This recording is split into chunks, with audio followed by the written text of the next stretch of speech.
arrêter. Mais nous sommes juste derrière, on ne sait pas ce qui est devant. Mais nous devons prendre le devant. Et pour prendre le devant, il faut qu'on travaille la confiance, cette confiance en nous.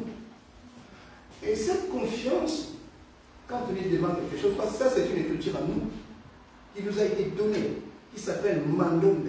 Mandombe. Donc, tiens, vous les Noirs, vous n'avez rien avec vous, prenez ça.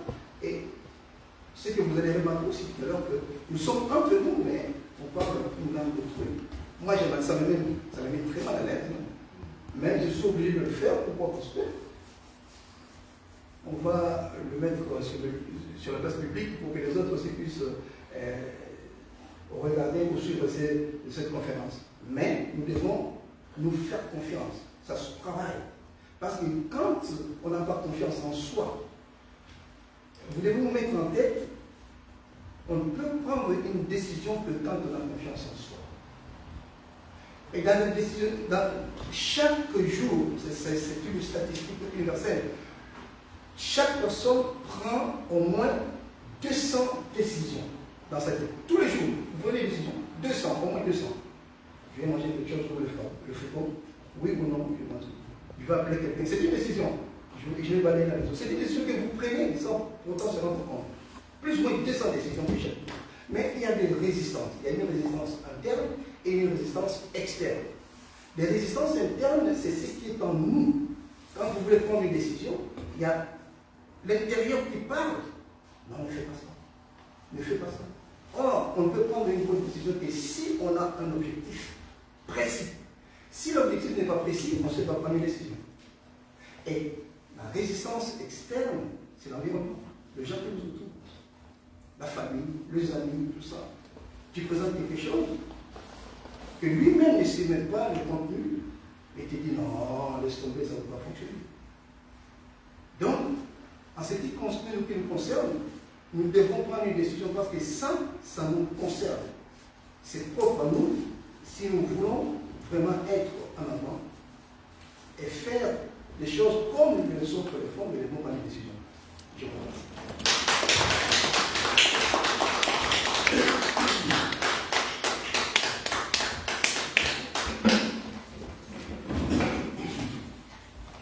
Voilà, nous venons tous de suivre l'exposé de papa, le professeur Papa Bobé Bissoué. Je vous demande encore une fois, s'il vous plaît, d'applaudir. Merci, cher Papa Bobé, pour cet exposé si riche. J'espère que nous avons tiré beaucoup là-dessus. C'est ainsi que, pour le moment, on va prendre juste deux petites questions parce que l'heure est fort avancée et au fur et à mesure à la faire, on pourra encore prendre d'autres questions. Je ne sais pas s'il y a des gens qui ont de petites questions et on va plus privilégier nos invités que nous-mêmes. Là, je vois une main, oui, c'est Olive. C'est fort intéressant. Alors, Olive, on va, je ne sais pas si c'est possible de faire passer le micro. Que se déplace, prends le micro. Oui, déplacez, prends le micro. Oui. On a un micro? Non, maman, veuillez avancer là-bas, prenez la caméra pour le micro. Ça te dérange, Pauline, d'avancer? Si tu veux bien, oui. Merci. On va applaudir pour Pauline pour m'encourager. Voilà. Merci Pauline qui est présente et tu poses ta question. Merci. Je m'appelle Pauline. Parfait. Merci. Bon, je m'appelle Pauline, je suis une amie collègue de Jeannette. Et je suis aussi une connaissance, durement un ami, on va dire, voilà. Je suis vraiment contente d'assister à cette conférence, c'est fortement intéressant pour moi, compte tenu en plus que mon grand-père s'appelle Voilà. Donc j'ai appris beaucoup de choses dans lui. Donc concernant l'étymologie de mon Voilà, si j'ai bien compris, il s'agit de lettres en fait, une base élémentaire permettant la construction de phrases. En fait, le mot voilà veut dire quelque chose de sacré. Donc, c'est parce que c'est une écriture révélée. Et la hypocrisie, c'est terme Voilà pour montrer l'importance de ces deux éléments qui sont à la base de cette écriture. Pour dire que c'est une écriture sacrée, bien du sacré. Mais une écriture exceptionnelle. Voilà, écriture sacrée. Merci pour la réponse. Et une seconde question. Lorsque vous avez introduit votre exposé, vous avez beaucoup parlé des deux briques, du sac et du couteau. Et vous avez, moi, ça m'a fait penser un peu à la numérologie. Donc la numérologie, moi, par mes connaissances, c'était quelque chose d'un peu, comment dire, qui avait un parfum un peu, beaucoup de contradictions, je vais dire, voilà. Et je me rends compte en fait que notre alphabet est à la base aussi en fait de la numérologie, et une science en fait qui a encore été reprise par Congo. Alors, est-ce que j'ai bien compris ou est-ce que je me trompe? Bon, je ne sais pas trop parce que la numérologie, j'en connais pas vraiment. Je ne crois pas comprendre. Oui, je sais que c'est l'étude des chiffres, quand même. Mais c'est que vous devez savoir que tout ce qui a été dit depuis, c'est l'utilisation qui a fait qu'il y a eu une dispersion, mais dit que tout vient d'une seule source. La numérologie, je ne sais pas, chacun de voir ça, mais du coup, tout est parti du chiffre. Même le monde est basé sur les chiffres. Tout ce qui est intéressant, c'est le chiffre, c'est que les chiffres sont très importants. D'accord, donc la différence d'utilisation qu'on fait en fait. Oui, tout à fait. D'accord. Merci Jean-Louis. Merci à toi, voilà, on applaudit la merci. Je ne sais pas s'il y a une deuxième question dans la salle. Bon, on va prendre les trois alors. Hein, il y a M. Labbé, puis viendra après.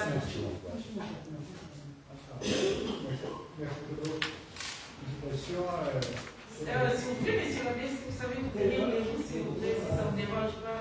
Ah, ok. Merci. On m'entend? Petite question pour la conférence. Je voudrais dire par rapport à ce qui a été dit à la fin de la conférence concernant les résistances qu'il y a en nous, donner un tout petit témoignage pour qu'on puisse comprendre en fait. J'ai été directeur de radio une radio communautaire.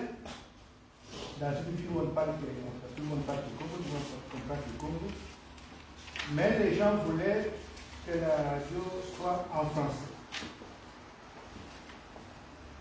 Je me suis battu pour qu'on puisse parler tant du Congo.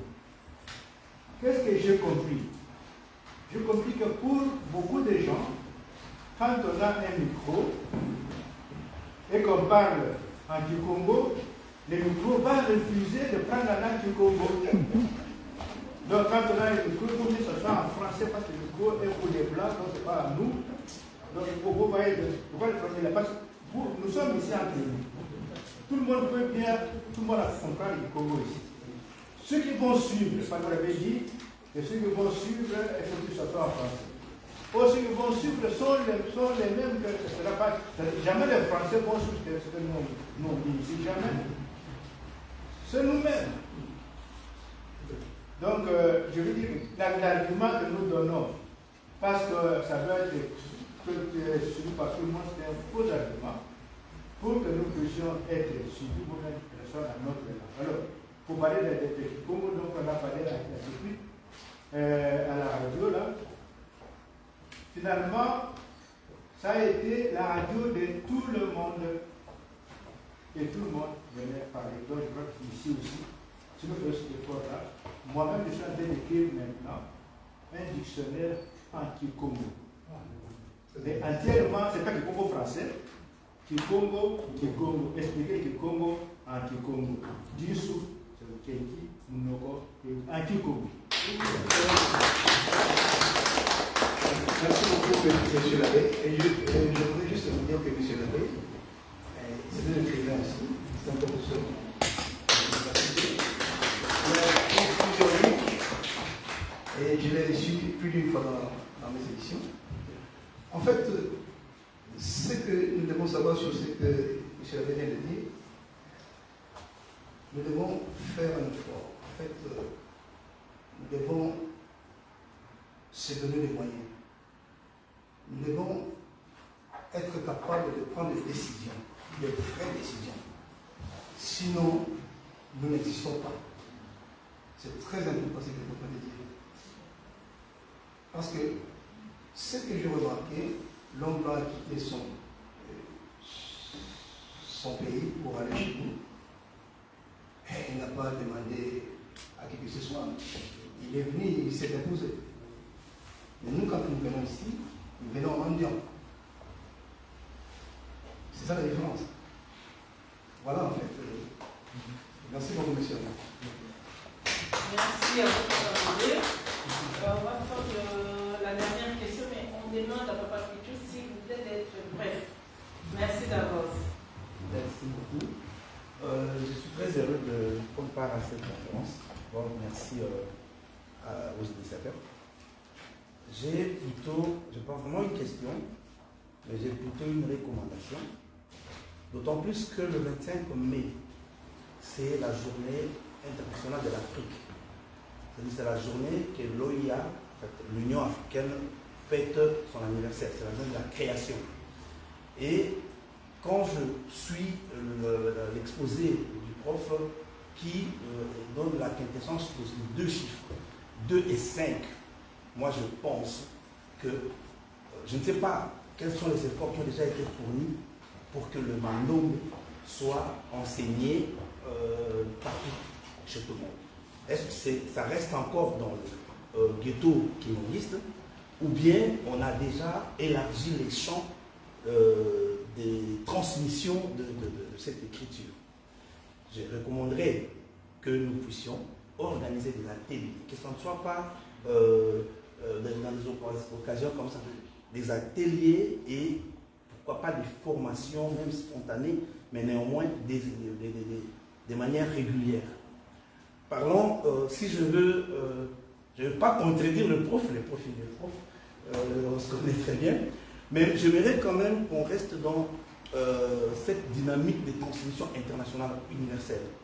J'ai vu ici la thématique d'aujourd'hui, on a dit 25 mai, date d'un événement aux dimensions universelles.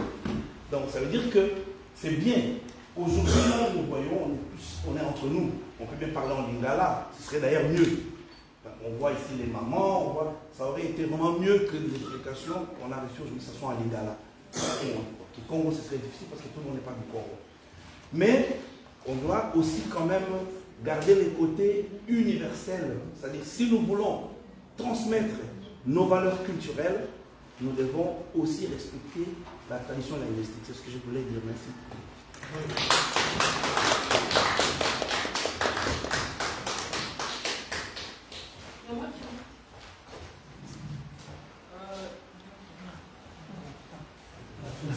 Maman Janine, je ne sais pas si elle a une question, mais maman, ce que vous allez vraiment, c'est ma casse. Mieux oser là, ok, bon, c'est la parole.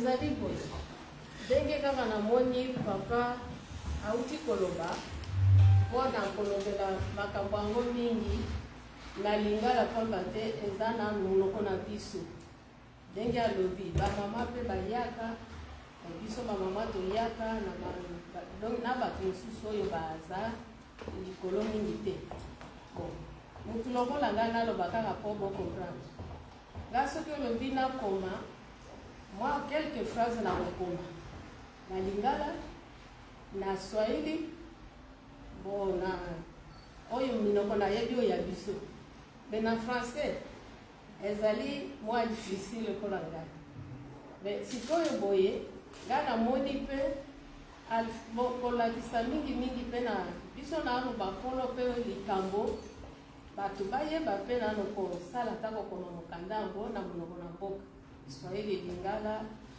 chiluba na bamosusu ekozala malamu namoni ngai ntango mosusu soki nakomi ntango nazokoma na se toujours nazobare yango mpo na se nazomona ezala minoko na biso nyonso se oyo ya français nazomona yango kati na mandombi te yango likambo nalingaki nano bandeko mpo na biso moko kokomaka nano na ndenge na biso puiske yambi nakobakisa kaka atango lobi esili ifo tosala makasi na likambo ngai soki okomeli nga mokanda na kozongisila yo ngai mpe nakokomela yo mwa nzambo ya mokanda naza fier makasi mpo na lange wana bino bozali nanu bana mike fo kosala makasi bino nde bokomema likambo oyo yango kaka nalingaki na kosala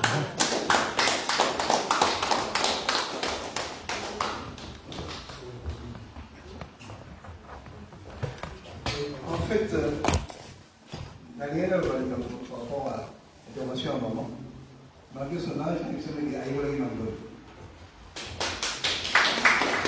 Pour dire que Mando est dans la Algérie, et tu as dit à l'époque, moi, je vous en paie à Ivoire Mando, mais la tata n'a ici maman. Et pour vous dire aussi que, dès que vous allez dans la salle, ce n'est pas pour accuser la personne, mais juste pour dans le regard que 99,9% dans la salle de Bosana. C'est très grave. C'est très grave.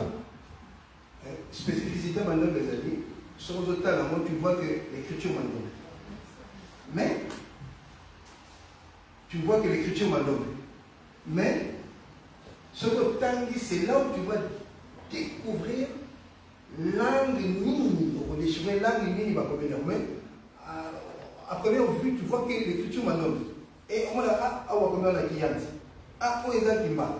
Où est ça qui monte? À première vue, tu vois que m'annonce. Et voilà, elle a dit extraordinaire. Merci beaucoup, Janine, et merci aussi à Papa Bobé. Merci à Papa Pichou, surtout pour. C'était M. Labi qui a demandé que l'émission serait aussi mieux à Lingala. En fait, on avait prévu de faire le bilinguisme, mais bon, Papa Bobé a tellement plongé dans le mando, mais qu'il a oublié. Mais merci de nous avoir rappelé.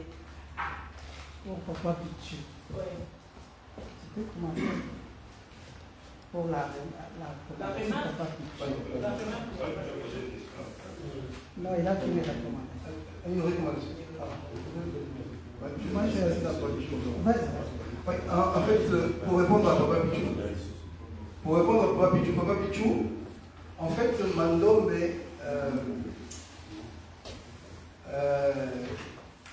c'est vrai, ils ont répandu partout, surtout dans 3 Congos. Papa Bel a fait un travail extraordinaire. Il a été dans plus ou moins 250, plus de 250 universités, à travers les universités, en Europe et partout. Il a fait des exposés et il a été au Congo, dans toutes les universités, je crois, plus, pas toutes les universités, dans quelques-unes des universités du Congo. Majeur. Et il a parlé de Mandombe. Et puis Mandombe, en fait, on a fait des démarches pour, et disons, l'État n'a pu s'en rendre compte. Donc, c'est voilà, va faster, on sait comment on est. Donc, il n'a pas été soutenu vraiment. Mais dit que on a reconnu Mandombe. Il y a un moment où il y a des gens qui, parfois, il y a Dr. C'était le travail de 3 universités ensemble. Une équipe, l'université de Kisangani, et puis l'université USK, l'université Lumumbashi aussi. Donc, c'est quelque chose où il y a effort de Salamaki pour essayer. Mais, nous avons tout le monde. Exemple problématique de l'homme noir. Ça, c'est un constat amer que je fais. On est très à l'aise dans la deuxième place. On n'aime pas être en avant, on n'aime pas prendre des initiatives. Quand tu prends des initiatives, c'est tout, en fait, c'est un peu l'histoire des crabes. Vous connaissez le crabe. Le soda yomoko, crabe, le soda yemoko, crabe, on est en cale. Soit yemoko tient la carte, il y a Katine, il faut fermer. Ce que vous candidatez à augmenter la tête. Mais si on passe belé, inutile, côté on peut ce que nous avons maintenant, nous avons bien assez. Ce que nous avons bien aussi, nous avons avancer jamais. C'est nous qui sommes de la mémoire. Si nous avons Papa Pichou a pour progresser, je le tire vers le bas. C'est ça notre problème. On a lui, les amis, très malheureux de le dire, mais il faut le dire. Voilà. Merci Papa Bobé. Je pense qu'il y a le révérend Papa Iseka Nyandré qui nous a rejoint et qui a une préoccupation par rapport, qui veut rebondir par rapport à la réaction de Papa Pichou. Merci Maman Violette pour la parole. Je voulais juste apporter une contribution à la réponse que Papa Bobé vient d'adresser à la question de Papa Pichou. Personnellement, j'ai participé aux côtés de Papa Wadeladio à l'organisation de conférences au niveau de l'Université de Kinshasa. Donc il y a un effort qui a été fait au niveau universel, particulièrement en Afrique et surtout au Congo. Le Congo, c'est le pays géniteur du Mandombe. À l'époque de musée Laurent Désiré Kabila, il y a une résolution gouvernementale qui a été prise. Le Mandombe devait être introduit dans le programme de l'enseignement scolaire.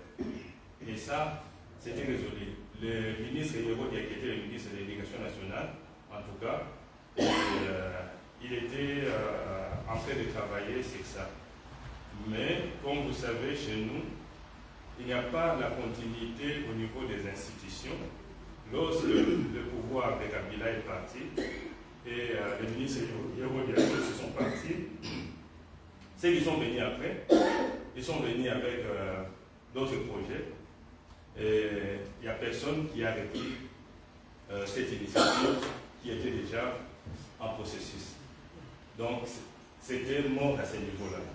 Sinon, si Mouzé n'était pas décédé et que le ministre Yerodia, avec son gouvernement, le Mouzé Laurent Désiré Kabila, s'ils étaient vivants, le Mandombe, aujourd'hui, serait en train d'être enseigné à travers toutes les écoles de la République démocratique du Congo. Parce que ça doit commencer par le Congo. Et donc ça, c'est une chose. Bon, la deuxième chose, c'est sûrement une interpellation par rapport à nous-mêmes, dans la manière dont nous nous engageons vis-à-vis des Mandombe. Ici même, si vous voyez, nous parlons de Mandombe déjà, mais nous nous exprimons, et là, je m'exprime en français. Vous voyez? Or, le Mandombe, l'écriture elle-même s'appelle le Mandombe. Et Papa Diallo Ngana, qui est né le 25, curieusement, qui est né dans les chiffres de Pakoundouro Pelekete. Papa Diallo Ngana, un jour, il s'est entretenu avec les étudiants du cercle des étudiants Kimbanguistes, au centre d'accueil Kimbanguiste. Alors, il pose cette question aux étudiants. Il dit, lorsque vous apprenez le français, est-ce que vous vous évertuez aussi à apprendre aussi les Kikongo? Il était précis, il a parlé du Kikongo. Est-ce que vous apprenez aussi les Kikongo? Alors tout le monde était un peu chaos, il n'y avait pas une réponse spontanée, et Papa Diallo a continué, il dit ceci. Vous devez apprendre les Kikongo, pourquoi? Parce que beaucoup de choses que vous exprimez en français n'ont pas d'équivalent, de mots équivalents pour bien les traduire en Kikongo dans nos langues. Ça, c'est Papa Diallo qui l'a dit. Donc, les Kikongo ne prennent pas en charge toutes les réalités que nous pourrons exprimer en français. On ne peut pas les traduire correctement, exactement. Tout ne peut pas être traduit correctement ou exactement en langue française. Il y a des mots français qui prennent en charge certains mots Kikongo. Et sur le Taliamo, les locaux, les alliés pourquoi pour nous? Nous avons assisté dans le Kamba à un anniversaire il y a Mandombe, il y a un école, la début année. Conférence de Salamaki. La conférence de Salamaki va exposer les délais. Parce qu'il y a une démonstration, il y a parti à Mandombe, il faut réduire le panier au dossier à la classe. Parce que toujours notamment, école maternelle, école primaire, école secondaire, université, toujours passer vie mobimba dans le temps. Tant que les autres qui ont apporté pour la question de ton amboka, ils ont monté mon koufi. Au monde, vie, ils ont aussi là, dans le parcours scolaire. Ils ont gaspillage. Dans le mandom de bassin découverte, avec le mandom de Bakoui, on peut s'en la taille coussée.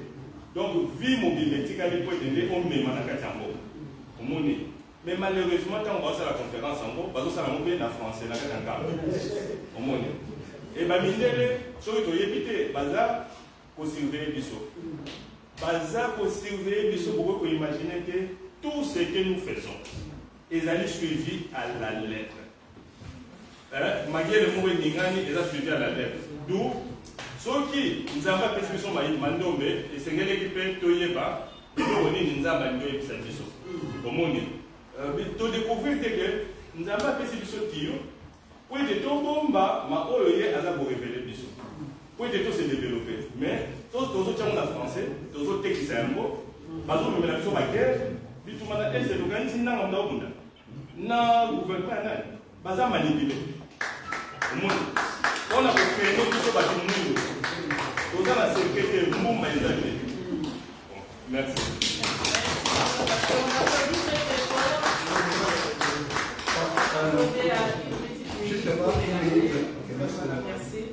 Donc, justement, pour la Lobaké, il y a tout. Parce qu'on n'a pas, je n'ai pas eu le temps de tout terminer, faute de temps. Oyo, tout le monde, il a dit juste graphie. Donc, la partie écriture. Mais il y a aussi Kimbangumuna. Kimbangumuna, il a dit calendrier. Où il y a le calendrier Amandom. Il a dit, mais on n'a pas eu le temps. Je n'ai pas eu le temps de vous le faire voir. Vous avez la partie graphie et puis vous avez Kimbangula qui est partie artistique qui est Mandom. Voilà Kimbangula peut être ça l'invention. Il y a déjà des inventions au Basala dans Mandom. Et du sel, il y a EVA, Basali caoutchouc. Et ça dit, la formule dans Mandom et Basala, dentifrice, ça existe, les amis. Et partie science, les amis, donc science Mandom, les amis, et donc, et même biso, la mission au papa qui m'a dit, parce que, sur le gars, il n'y a pas longtemps, on a une confusion biso pour tout le monde. Celui de Tori, même la langue, on est la paix, ça, on a ma union. Donc, ainsi, tout ça développé. Professeur Pinipini a vraiment dit vraiment en prison à ciel ouvert.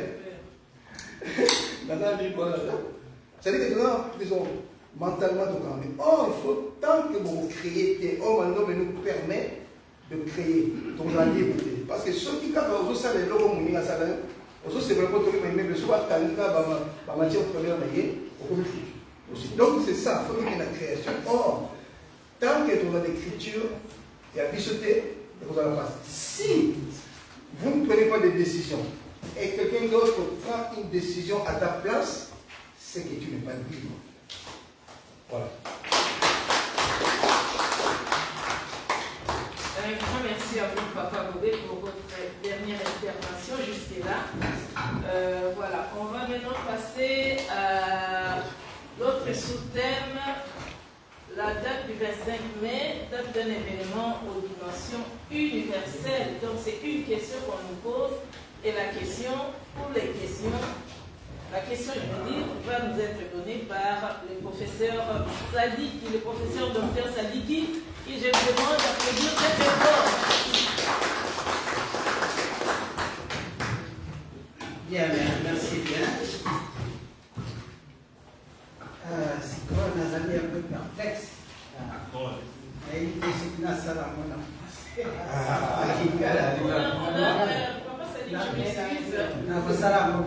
On a un frère de la Côte d'Ivoire, c'est notre frère, un écrivain aussi qui vient d'arriver, donc c'est mieux aussi qu'ils comprennent quelque chose. Ils comprennent un peu. Je me rappelle avoir fait une émission avec un frère aussi qui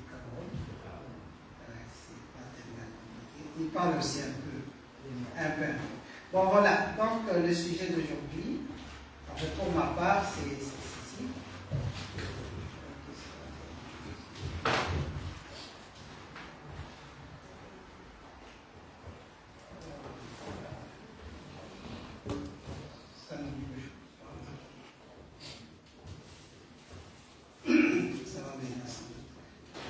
Bien, je vais commencer par ça ici. Je vais commencer par une date, parce que le sujet, c'est en fait le 25 mai. Papa Bobby a parlé du 25 mai au 25. Alors, j'adhère le 25 pour parler du 25 mai comme un événement, une date d'un événement aux dimensions universelles. Et on va essayer de voir pourquoi c'est universel et pourquoi c'est très important. On a déjà vu pourquoi les 5 et les 2 sont suffisamment intéressants et importants dans la vie, et surtout dans le développement de l'homme. Et on va voir ici aussi combien ces 2 lettres ont été en fait imprégnées. Ça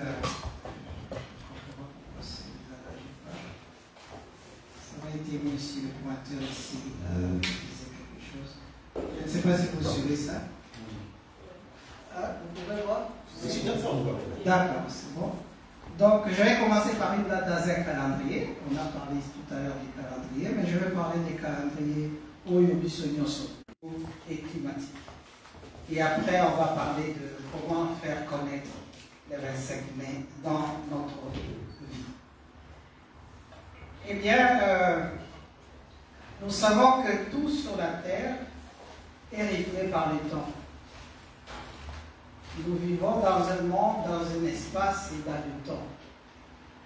L'espace, c'est ce que Dieu déjà nous a donné, il a distribué les peuples dans le pays, etc. Mais le temps, c'est chaque peuple qui le détermine dans le rythme qui lui règne. Mais si on regarde un peu partout, eh bien ces temps-là, dans toutes les cultures, pratiquement dans toutes les civilisations, ça a été imprimé par les rythmes des astres. Et ici, je vous montre ici une photo en fait qui vient de l'astronomie, c'est la science en fait que les physiciens étudient, où on regarde un peu la position des astres dans l'univers et on essaie de voir leurs mouvements et voir aussi quelle interaction ces mouvements-là peuvent avoir sur la vie des hommes. Ça, c'est la partie astrologique, et aussi sur l'évolution de l'humanité. Alors, pour cela, ils ont essayé d'observer. Nous sommes ici sur la Terre, nous sommes là, et ça, c'est le Soleil, et il y a les autres astres qui sont là, qui tournent, les autres planètes. Eh bien, parce que nous tournons autour du Soleil, et la Terre tourne autour aussi d'elle-même. Donc, il y a 2 mouvements, rotation et révolution. Donc, le rythme sur la Terre est imprégné par ces mouvements-là. Taille au mot sur le tali, si vous tournez au mot pour sentir que nous autres nous bouger les sous. Si vous tournez les sous le prix, si vous qui comme ça, on comprend la paix des autres pour réagir les sous. C'est ainsi que nous-mêmes nous réagissons sur la Terre. Et lorsque nous le faisons, donc nous avons l'impression que nous avons le jour et nous avons la nuit selon la position que la Terre a par rapport au Soleil. Donc, ces rythmes, cette alternance du jour et de la nuit, eh bien, ça nous fait voir que la mesure du temps, pour nous, l'homme de la Terre, parce que les gens qui vivent peut-être dans Saturne, ils auront d'autres dimensions. Nous avons donc le jour comme notre unité naturelle pour l'homme, pour la bête et parfois aussi pour les végétaux. C'est à peu près la même chose. Cet intervalle de temps ou période de temps qui approche la durée de la révolution de la Terre, là c'est lorsque la Terre tourne autour, lorsque maintenant la Terre tourne autour du Soleil, et bien là nous voyons qu'il y a un autre intervalle de temps qu'on peut appeler année. Et entre les deux, nous avons donc le mois qui fait quoi? Qui fait l'intervalle de temps entre 2 nouvelles lunes. La lune la Lune qui essaye de tourner autour d'elle-même et aussi qui essaye de tourner autour du Soleil. Ainsi donc, en ayant le mois, les jours et l'année, eh bien, on peut diviser ça dans la représentation humaine. On se dit ça, ce sont des petites dimensions, ça ce sont des grandes dimensions, comme nous avons les secondes, les minutes et l'heure. Eh bien, et là, donc, on a une certaine numérodation. Et d'où ça nous amène au problème des calendriers. On peut donc dire, je vais aussi rapidement, les calendriers, donc, c'est fondé essentiellement sur des considérations des caractères astronomiques. Et ça a été subdivisé donc en jours, en mois et en années. On retrouve ça dans beaucoup de civilisations. Il y a des gens qui basent leur calendrier sur la Lune, les mouvements de la Lune, d'autres sur le Soleil, sur ce qui ressort par rapport au Soleil. Nous avons des calendriers lunaires, comme par exemple les calendriers musulmans, et ils se basent sur l'évolution de la Lune. Et par exemple aussi le calendrier maya. Nous pouvons avoir des calendriers solaires, comme les calendriers égyptiens, et ça vient donc avec tout ce que ça génère. En fait, les calendriers romains, les calendriers juliens, les calendriers grégoriens, dont on va parler en détail, et les calendriers maçonniques, ou les calendriers accordéens. Mais il y a aussi d'autres calendriers qui essaient de voir une partie lune, une partie soleil. On appelle ça des calendriers unisolaires. Et là, c'est comme les calendriers hébreux, parce qu'on va en parler ici en détail, un peu pour nous fixer certaines références. Et nous avons des calendriers chinois ou encore des calendriers hindous. Mais pour chaque calendrier, on a besoin d'un point de repère. On va commencer à compter à quelle date. Et c'est là que le problème du 25 mai va arriver. Eh bien, dans tous ces calendriers, on va donc appeler la référence l'air. C'est tout simplement l'événement qui est choisi par convention comme année 1 dans une chronologie, par exemple dans un calendrier lunaire. Et c'est pourquoi on trouve sur la Terre plusieurs types de calendriers. On a des calendriers musulmans, des calendriers romains, des calendriers français, des calendriers mayas, des calendriers bouddhistes. Et Papa Bobé vous a parlé tout à l'heure aussi des calendriers qu'on peut appeler calendriers kimbanguistes, pour que ça soit facilement vendable. On peut appeler ça comme ça. Et ça se base aussi sur la Lune, mais aussi en matière aussi sur le Soleil. Alors, tout ça, c'est ce que j'ai raconté, tout ce qui est ici. Mais nous avons donc tout ça et nous allons arriver à un autre calendrier, ici, c'est le calendrier moré. Eh bien, là, on a essayé de étendre la durée des calendriers, c'est-à-dire prendre les calendriers dans le jour, dans le mois, dans l'année, et étendre dans les années, et on l'appelle les calendriers perpétuels, c'est-à-dire, à partir de ces calendriers, vous êtes capable de retrouver les dates. Vous avez été né, par exemple, Papa vous a dit le 20 mai, eh bien, il ne sait plus c'était quel jour de la semaine. Mais à part dans ces calendriers-là, vous pouvez en donner les dates comme ça, vous donner l'année, et ça va vous donner c'était quel jour de la semaine. Et ce sont des études que les gens ont fait. Souvent, c'est toujours en fait des astronomes, des astrologues et des scientifiques. Alors, en astrologie, on va donc essayer d'aller plus loin. Il y a des constellations, dues à ce mouvement des astres, etc. Et l'ère chrétienne, parce que c'est de cela que nous allons parler tout à l'heure, eh bien, ils ont pris la date du 25 décembre comme le point de départ. Ils ont dit ça, c'est là que nous allons commencer à compter. Et à partir de là, donc, ils ont décidé à 753 de la fondation du Rome, mais le début de l'année sera le 1er janvier. Ils ont essayé de décaler. c'est ça qu'on appelle le calendrier grégorien. Je n'entre pas dans les détails, sinon le souci est compliqué, mais besoin de donc, le calendrier grégorien, c'est basé dans le 25 décembre, et le 1er janvier, référence à Bangwana. Mais ce qui est total ici, que nous avons le 25 décembre, nous avons le 25 décembre à partir de l'origine, du calendrier où il y a c'est pourquoi toujours il faut avoir la conscience et la connaissance. Oyo bazaki na mona mutu, il voulait donc dire que les amis ère à la chrétienne. Ère chrétienne. Or, l'ère chrétienne, c'est l'ère du poisson. Balobi donc pour la biso, tout tient pour le 25 décembre, on va noter, le 25 décembre, c'est la date de naissance de Jésus-Christ. Et ils ont propagé là partout de la terre, partout où ils allaient faire des colonies, ils mettaient ça, et ils ont imposé, et parfois ils avaient des avec des cadeaux, etc. Et les gens ont accepté, ils ont pris et ils ont commencé à prier cela avec un 25 décembre comme la date de naissance de Jésus-Christ. Mais si maintenant, j'ai fait la remarque, si nous regardons l'ensemble de tous ces calendriers, quel est le calendrier qui est utilisé le plus sur la terre? On voit très bien que c'est le calendrier grégorien. Parce que les Européens, ils ont été les plus grands envahisseurs de la terre. Ils ont fait des colonies partout.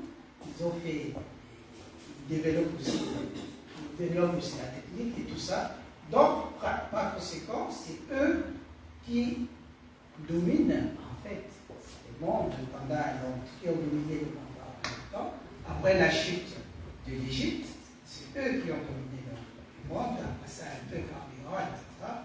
Donc, les calendriers grégoriens, eh bien, ce calendrier, il s'est imposé comme les calendriers qui a été prise comme la norme internationale. Mais cette norme internationale, il est basée sur une donnée qui est fausse. Donc, notre problème, donc, c'est de voir comment essayer de réhabiliter la donnée et essayer de retrouver quelle est la véritable date des naissances de Jésus-Christ. Alors pour cela, on va considérer d'abord la géopolitique, j'en ai parlé déjà un peu.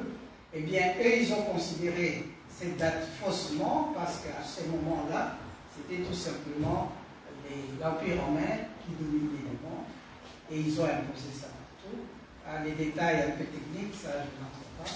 Mais pourquoi? Parce qu'ils avaient leur objectif, parce que dans leur culture, ils avaient une religion, c'était des païens, si on compare aux chrétiens. Et bien là-dedans, qu'est-ce qu'ils faisaient? Ils fêtaient le 25 décembre. Ils avaient ce qu'ils appellent la fête des Saturnales. C'est leur fête, en fait, où ça se déroulait pratiquement pendant toute une semaine, du 17 au 23, et ça célébrait en fait le dieu Saturne, qui était un dieu pour eux. Et si on regarde bien, dans ces calendriers que nous utilisons aujourd'hui, tous les mots qui sont dedans, ce sont les noms des dieux romains. Si on commence par lundi, c'est d'ailleurs la lune, c'est pas pour rien, c'est parce qu'ils considèrent que la lune, ça représente une manifestation divine. Si nous parlons de mardi, c'est Mars, jeudi, c'est mercredi, c'est Mercure, jeudi, c'est Jupiter, vendredi, c'est Vénus, samedi, donc, c'est Saturne, et dimanche, c'est les jours du cycle. Alors, si nous prenons donc les Saturnales, ça tombait le 25 décembre, et c'est pourquoi il se disait, bien, nous n'allons pas déplacer notre fête, nous imposons plutôt aux gens de fêter avec nous, et nous mettons la fête des naissances de Jésus là-bas. Il y a aussi d'autres fêtes. Comment on peut vendre ça facilement? Eh bien, Jésus, c'est la lumière du monde. Eh bien, comme il est la lumière du monde, eh bien, on le met là-bas, parce que c'est lui qui avait la lumière sur la terre. Et ça correspondait à un Dieu aussi qu'ils ont inventé, ils ont inventé l'Iran. Et ici, ils sont tranquilles. Et ils imposent à toute la terre toute la toute leur conception sur la date des naissances décidues qu'ils ont imposées aux gens. Et c'est pour cela que le Christ, quand nous disons c'est le Christ de Rome, eh bien c'est un Christ qui est né le 25 décembre, qui ne correspond pas au Christ réel, qui est né à la date que nous allons essayer de retrouver ici, mais que nous disons tout à l'heure ici, c'était le 25 mai. Eh bien, il y a notre frère ici, et papa, il m'a permis de montrer les livres. Là, je l'avais seulement en photo. Eh bien, la vraie date de naissance de Jésus-Christ, c'est ce que nous allons essayer donc de retrouver tout à l'heure. Et c'est ça, c'est très important parce que nous dirons que le monde, il est curieux donc de connaître la date de ce calendrier qui est en train d'être utilisé par toute la terre. Enfin que, connaissant la vérité puisse libérer les hommes. Et c'est ainsi que nous allons le faire avec tous ces arguments scientifiques, religieux, spirituels, culturels et des arguments sociaux, historiques, et aussi nous allons arriver donc à une conséquence universelle de la chose. Ici, je vais essayer tout simplement de situer là où ces différents calendriers sont utilisés, et on voit très bien ici les calendriers en fait que nous sommes en train de voir ici. Partout il y a le jaune, hein, c'est les calendriers grégoriens qui est. Donc c'est-à-dire c'est la majorité en fait de la terre où on utilise ces calendriers. Alors nous allons donc essayer de mettre en lumière le jour, le mois et sans doute l'année de la naissance de Jésus-Christ. Et aussi nous allons nous poser aussi la question, est-ce que le Jésus-Christ qui était venu, est-ce qu'il est le seul ou est-ce qu'il y en a d'autres? Et c'est là que nous parlerons donc de la deuxième venue du Christ sur la terre. Et si oui, est-ce qu'elle a déjà eu lieu? Et si oui, elle a eu lieu où et quand et pourquoi? Et nous appartiendrons maintenant à quelle ère, parce qu'elle est chrétienne, c'est elle qui a introduit en fait toutes ces erreurs que nous sommes en train de dénoncer tout à l'heure. Bien, nous dirons donc que cette œuvre était, cette référence que nous utilisons dans le calendrier grégorien, ça devait être universel, parce que tout simplement nous parlons d'un calendrier qui est en fait en train de cimenter l'ère nouvelle, l'ère du poisson qui a commencé avec la naissance du Christ, là où nous allons le trouver.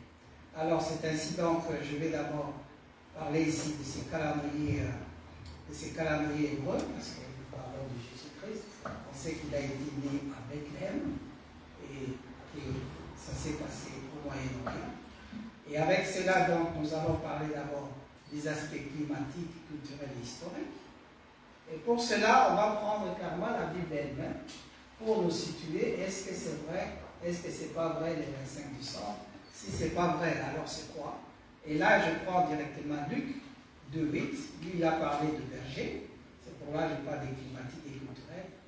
Eh bien, il a parlé des bergers qui gardaient leurs troupeaux dans les champs, la nuit de la naissance du Christ. Or, si on regarde bien les calendriers ici, et si on lit dans la Bible, par exemple Deutéronome chapitre 11, verset 14, on a le climat qui régnait à ce moment-là.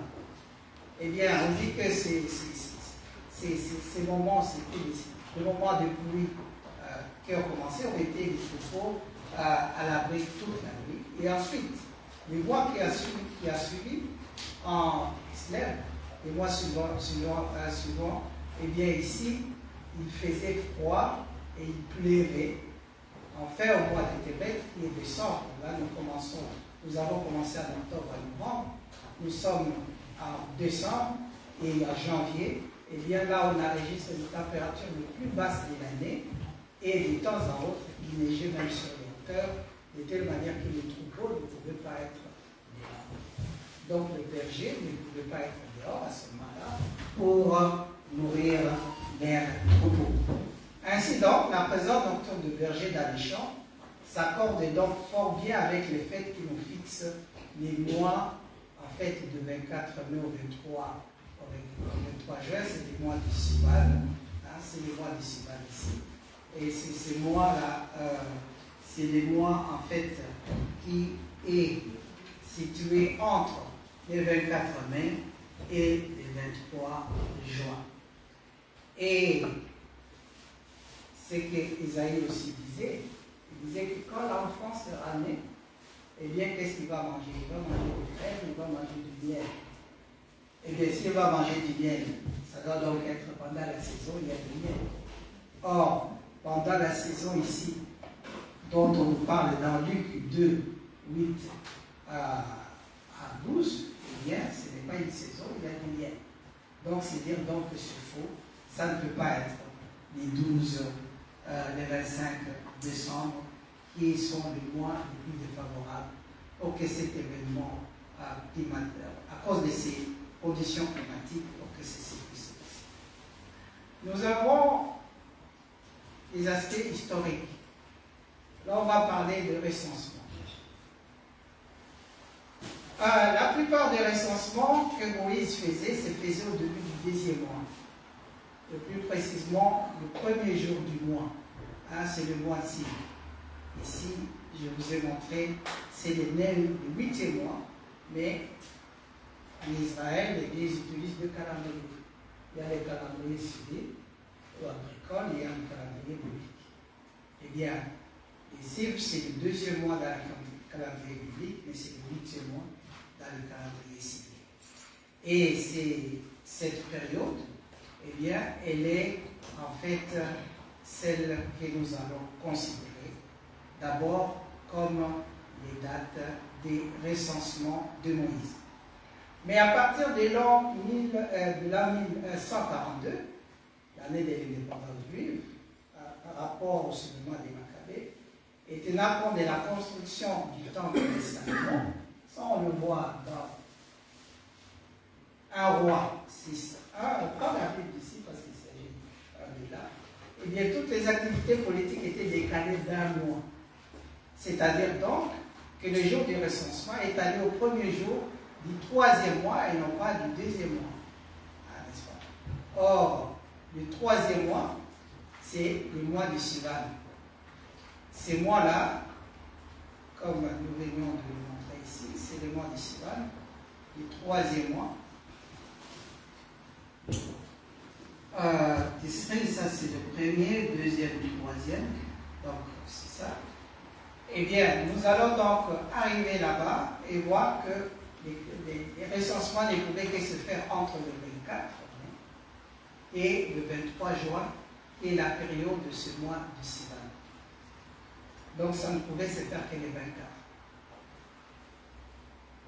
Donc, en d'autres termes, eh bien, ceux qui sont allés au recensement, ils sont arrivés, ils se sont enregistrés, et le lendemain, eh bien, l'enfant était né, donc il était né le 25. Alors, ce sont des faits purement historiques. Un autre fait historique, là, c'est les calendriers, comme je disais tout à l'heure, les calendriers de Moreh, les calendriers perpétuels. Lorsque nous savons, par exemple, que Jésus est mort à l'âge de 33 ans et demi, le 7 avril de l'an 30, n'est-ce pas? Ça, c'est connu. Si maintenant nous prenons ces calendriers-là, perpétuels dont j'avais parlé tout à l'heure, on rentre, on va à reculons, jusqu'à 33 ans et demi contre ça. Eh bien, nous allons arriver tout justement à la date du 25 mai. C'est quelle année? Ça sera l'année, pas l'année 0, c'est l'année -6 avant Jésus-Christ. Donc, Jésus-Christ, d'après ces calendriers, et ces calendriers ont été vérifiés plusieurs fois, il y a même des logiciels qui existent déjà pour retrouver des généalogies des gens. Ces logiciels sont utilisés aussi par les Mormons, je ne sais pas si vous savez. Eh bien, ils ont des grands laboratoires aux États-Unis et ils stockent des données des gens, des données génétiques, etc. Les gens peuvent aller là-bas et retrouver leurs ancêtres, parfois éparpillés dans toute la terre. C'est pourquoi on peut dire est-ce qu'on est pur sur la terre. Donc, et ils ont des logiciels, ils ont développé des logiciels pour essayer de retrouver tout ça. Alors ici, ça nous amène, après ce petit calcul, au 25 mai, à l'an 2006. Eh bien, il y a une démonstration aussi qui a été faite à la main. Ça, c'est notre frère qui est à Londres, qui a fait ça à l'église, c'était Kibaniste aussi. Ils avaient présenté ça à Londres. Et les données sont dans Internet. Il a fait ça il y a 6 ans. Mais si vous regardez le nombre de vues, c'est tout simplement 840. Mais si vous regardez le nombre de vues, de tout ce qui se passe ici, de tout ce qui est des scandales, des danses, des ceci, ça va vous faire des millions. Ça vous montre déjà où se trouve notre carrière. Alors, si nous arrivons là, je pouvais déjà m'arrêter ici, le 25 mai, là, le 6. Mais il y a toujours de sceptiques. Et c'est pour cela que je peux amener l'aspect religieux. L'aspect religieux où on dit dans la Bible, eh bien, il y a Marie qui est allée visiter Élisabeth et ils se sont rencontrés au 6e mois de la grossesse d'Élisabeth. Et si nous considérons cette date-là comme la date de la conception, eh bien, on compte à partir de cette date, c'était à Éoul, où ils se sont rencontrés. Si nous comptons, en fait, 9 mois après, eh bien, on va se retrouver ici. À la date du 24, entre le mois de Sivan, entre le 24 mai jusqu'au mi-juin, c'est-à-dire au 23 juin. Et parce que là, déjà, nous savons qu'il y a ces intervalles qui interviennent, eh bien, ça nous donne donc une confirmation qu'effectivement, c'était le 25 mai. Et pas seulement ça, on peut ajouter encore des arguments astronomiques et astrologiques pour les scientifiques. Parce que dans la Bible, eh bien, on dit que Matthieu, c'est l'unique évangéliste qui a parlé de ça, il dit non, il y avait une étoile, qu'on appelle l'étoile de Bethléem, qui a fait guider les rois mages, puisque à la place où l'enfant était né. Alors, il y a des physiciens, des astrophysiciens qui se disent bon, s'il y avait une étoile, on peut retrouver ça parce qu'aujourd'hui, il y a des logiciels qui vous permettent d'aller jusqu'à l'an moins 2 millions, moins 4 millions, etc. et vous retrouvez tout le reste. C'est pour cela qu'aujourd'hui, il y a même des problèmes climatiques. On dit non, ça augmente de 2 degrés. D'où sont venus ces 2 degrés? C'est à partir de ces logiciels. On étudie en fait à reculons et on s'est dit que même dans le passé, il y avait déjà cette évolution du 2 degrés, mais ça allait d'une manière sinusoïdale, mais montant. Donc c'est cette quantité qu'ils ont fait ici.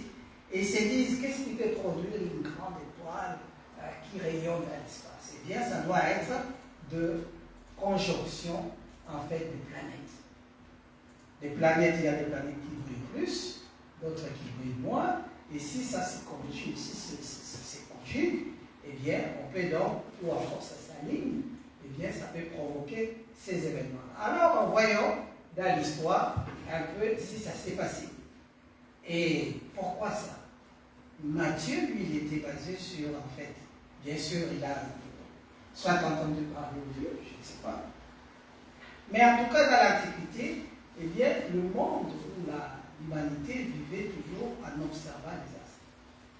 Et il se disait, est-ce qu'il y a des événements spéciaux qui se passent dans l'espace, dans le ciel? S'il y avait ces événements spéciaux, donc on dit, eh bien, il y a quelque chose de spécial qui va se passer sur la Terre.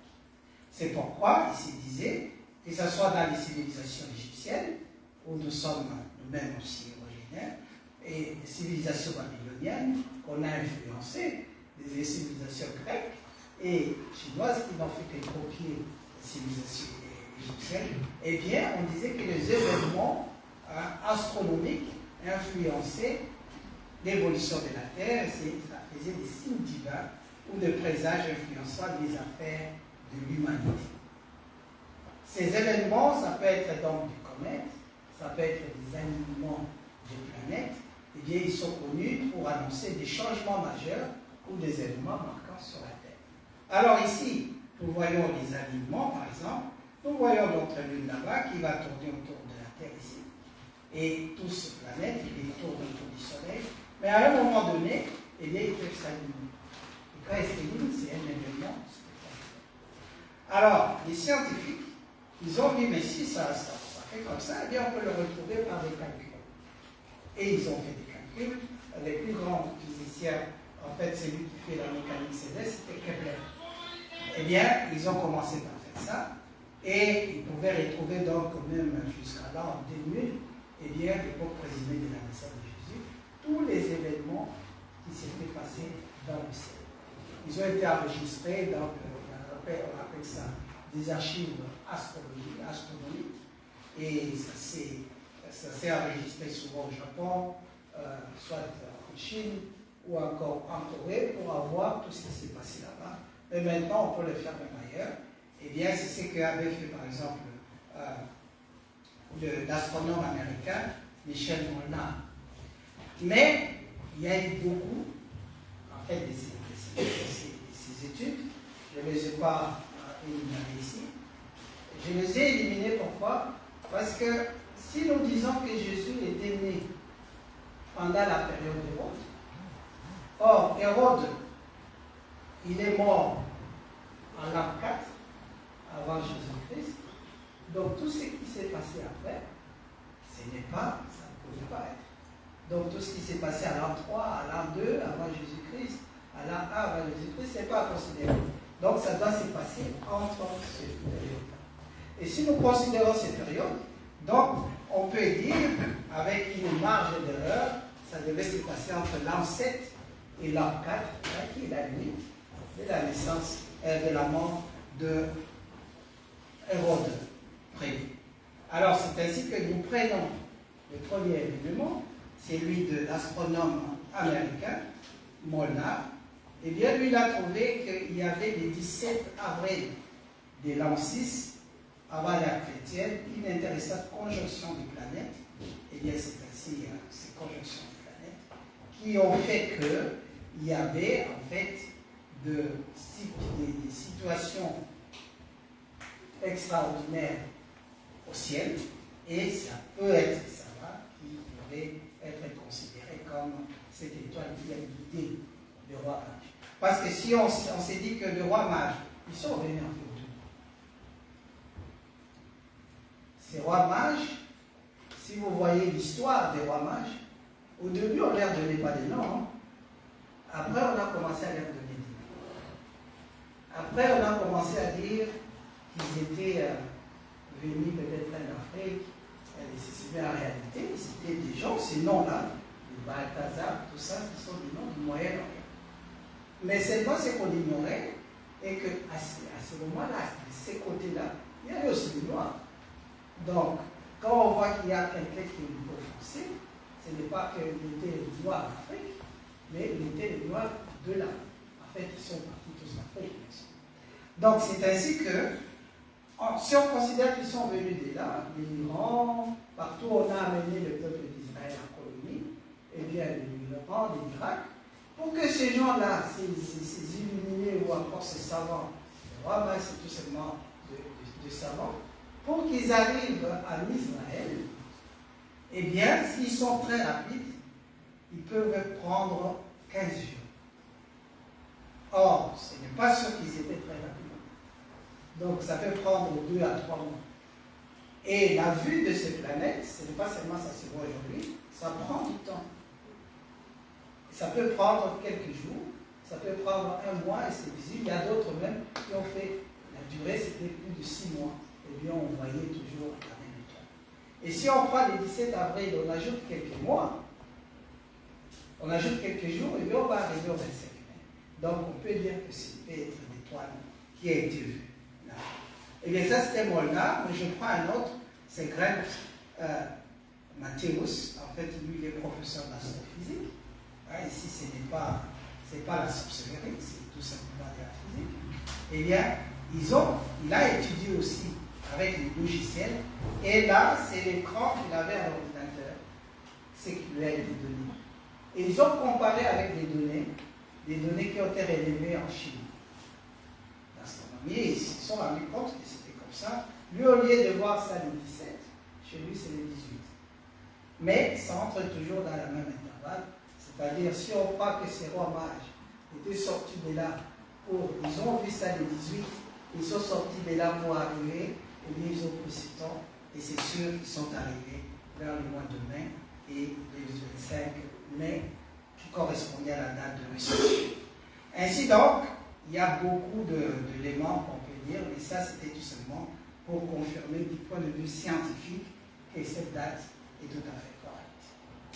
Ça c'était le premier aspect. Le deuxième aspect, je l'ai noté ici, c'est l'aspect de couleur de la peau de ce Jésus de Nazareth.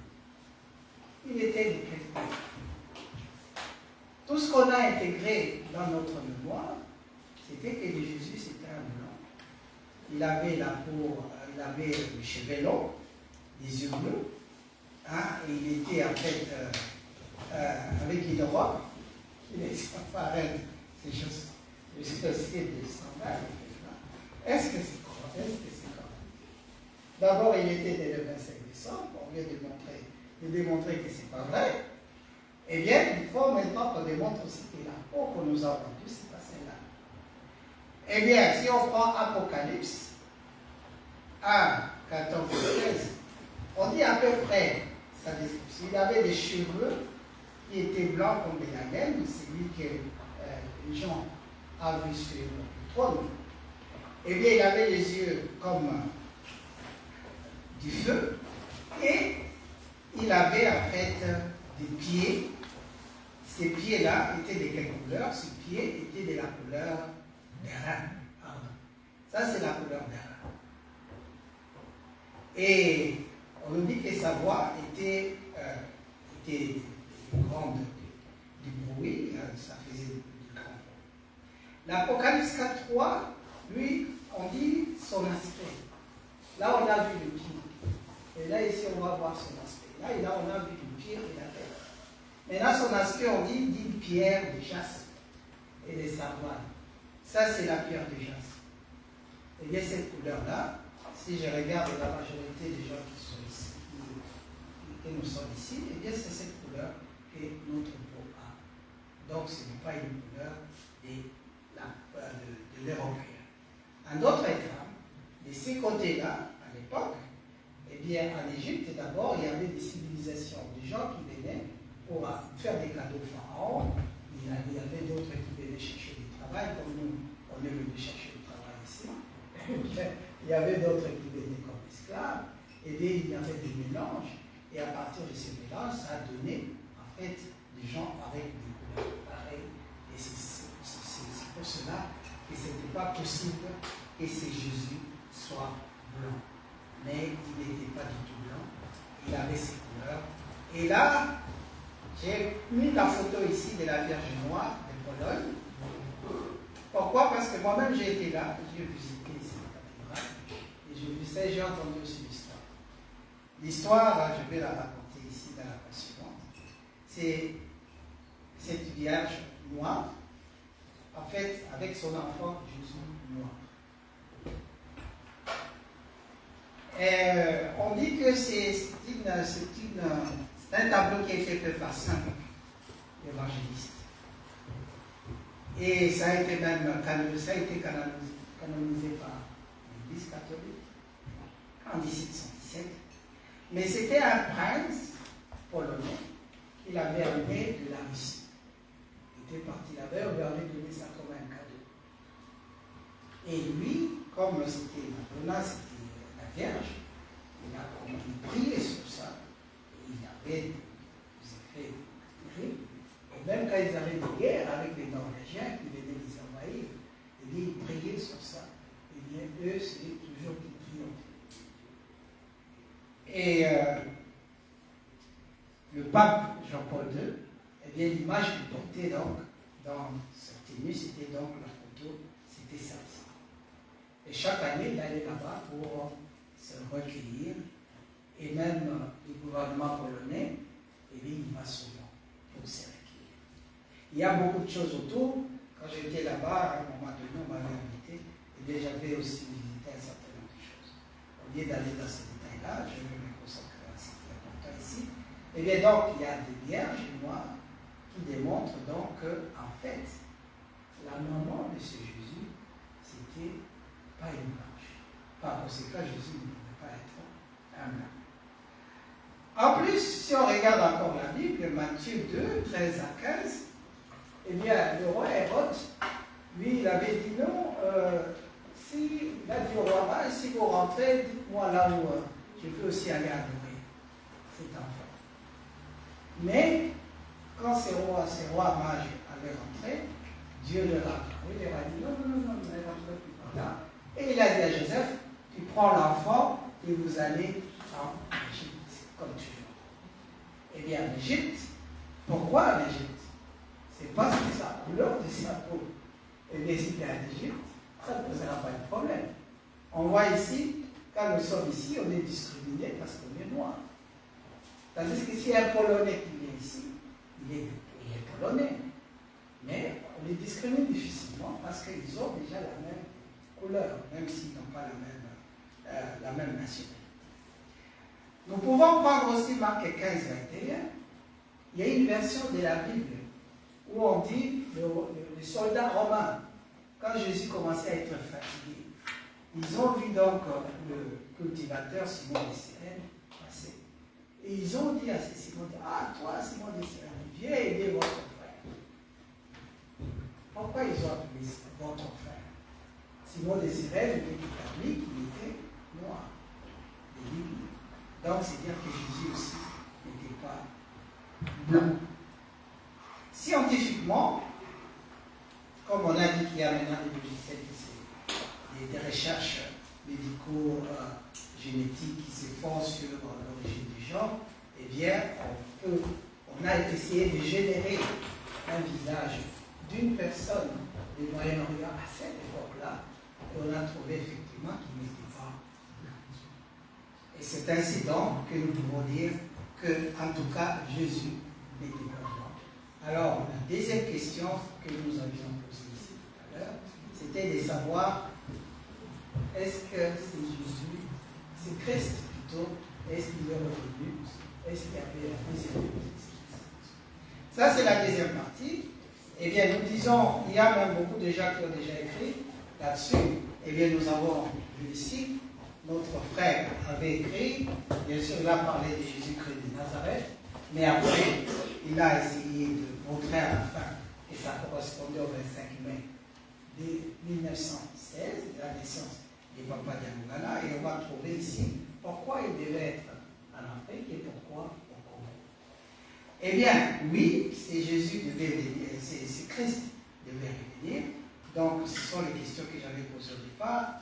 Eh bien, est-ce qu'il y a des pas y en avoir un autre? Oui.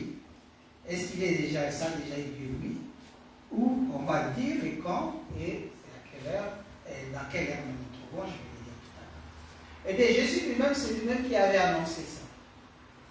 Il avait dit, il a dit à ses disciples, vous discutez entre vous parce que j'ai dit, encore un peu de temps et vous ne me verrez plus, encore un peu de temps et vous me reverrez. Ça vous dit donc qu'il allait revenir. Lui, Jésus, lui, le Christ. Ici, il ne parle pas encore de Saint-Esprit. Eh bien, avec ça donc, nous partons chez Jean, hein, c'est ce que je viens de dire, et après nous prenons maintenant Sophonie 3, 10, où on nous parle au-delà de fleurs de l'Éthiopie, les adorateurs me dispersés m'apporteront des offrandes. Eh bien, on a vu déjà avec le symbolique de passation de pouvoir de Simon de Cyrène et de Jésus, quand il a aidé à prendre la croix, et là ça nous fait directement passer à celui qui devait suivre, ça devait être aussi un Simon. c'était Simon Kimbangu, en fait, cet esprit. Et c'est Simon Kimbangu qui vient souvent, pas souvent, il était la Trinité, c'est-à-dire Dieu le Père, Dieu le Fils et Dieu le Saint-Esprit. Et on voit cette même Trinité quand Jésus lui-même était venu à l'époque. Eh bien, quand on est baptisé, il y avait aussi l'apparition de cette Trinité. On dit qu'il y avait une voix qui parlait, il y avait une colombe qui était descendue, et lui, le Fils, il était dans l'eau, on était en train de les baptiser. Donc, c'est-à-dire qu'ils vont toujours ensemble. Et d'ailleurs, les Kimbanguistes, Papa Simon Kimbangu il dit clairement, il dit, et si quand nous sommes pour le Saraka, nous lui sommes présents. Et si quand nous lui sommes présents, pour lui souper à ça. Donc, c'est dire donc que lui, il a intégré tous les trois. Et c'est pourquoi nous disons que ces trois-là, c'est aussi les trois, on voit là, la maman qui a posé la question sur le voilà, c'est pour dire tout simplement, sont des sacrés. Voilà. Et ce sont des sacrés, des divins, et qui sont en fait ici. Et nous allons approfondir ça.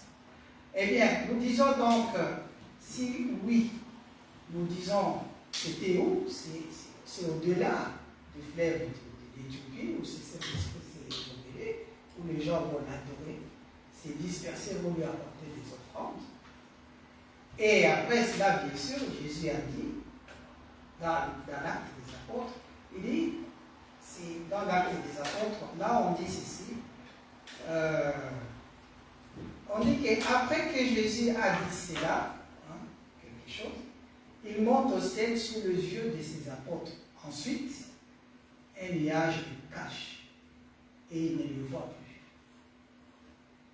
Mais on fait la connexion avec Ésaïe 9, 1, qu'on peut appeler l'oracle sur l'Égypte. Il dit, voici l'Éternel est monté sur une nuée rapide. En fait, la nuée dont on parle ici, sur une nuée rapide, il vient en Égypte. C'est-à-dire, eh bien, il part de là et il vient en Égypte, où les gens vont l'adorer et lui apporter des offrandes. Et quand cela s'est fait, la deuxième question, c'est où en Afrique? Et c'est là la réponse que je vais donner rapidement. C'est où l'étoile, comme celle de Bethléem, a été vue. En effet, en Afrique, et surtout en Afrique centrale, il y avait une étoile discrète qui avait été observée au XIIe siècle. Elle a été encore revue en septembre 1910. Partout, dans chacun, pendant plusieurs jours. C'était au Bas-Congo. Elle était très lumineuse. Cette étoile a donc annoncé donc la présence d'un être. Simon Kimbangu était déjà là. Eh bien, ça attendait maintenant la naissance de l'enfant, donc du Christ. Pape Jean-Paul II, c'était aussi une référence, j'ai oublié de mettre cette référence ici, c'est dans le journal Jeune Afrique. Lui, il avait dit, je crois que c'est privé, il avait déclaré ça, Dieu est noir, Jésus-Christ se trouve au nord de l'Angola. Donc il précise encore. Ou en Afrique, eh bien c'est au nord de l'Angola. C'est aussi, Papa Bobé, c'est pas pour rien qu'on a laissé commencer cette conférence. C'est aussi là où une écriture est apparue dans le mur. Nous disons dans Daniel 5, 25, que le roi de cette époque avait vu une écriture qui était écrite dans le mur. Et cette écriture, en fait, ça, je vais revenir plus tard, eh bien cette écriture, eh bien c'est celle-ci. Si nous prenons ça de la Bible, eh bien si on traduit ça, comment on a Mena Mena Keke, ou Fazi. C'est quoi?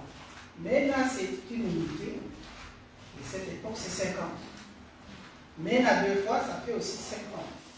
Si on additionne, ça donne 1. Ça donne 100, on supprime les 0, ça donne 1. Pour Fazi, c'est le 25. En d'autres termes, Si nous prenons Mena, ça fait 1, ça nous donne 1, et les 25, c'est en fait les 50 qu'on a ici en l'histoire. C'est toujours les 5 et les 2. Donc, à cette époque, on disait déjà où est-ce qu'il y aura encore une autre écriture quand les gens vont retrouver dans le mur.